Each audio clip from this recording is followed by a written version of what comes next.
Tay, santo din pala si Ninong, Tay. Ha? Aba, hindi anak, hindi santo ang ninong mo. Ikaw naman. Paano mo naman nasabing santo ang ninong mo? Nakita ko kasi si nanay minsan.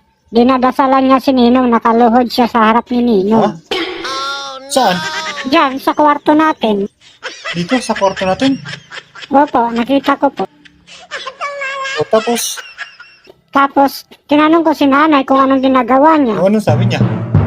Sabi niya, kaya daw siya nakaluhod kasi nagdadasal siya. Katulad daw dun sa mga santo sa altar. Dadasal, kagaya ng ginagawa sa mga santo natin dyan, sa altar. Opo. O tapos ano pa? Tapos ayun, kinikis niya yung tungkod ni Ninong.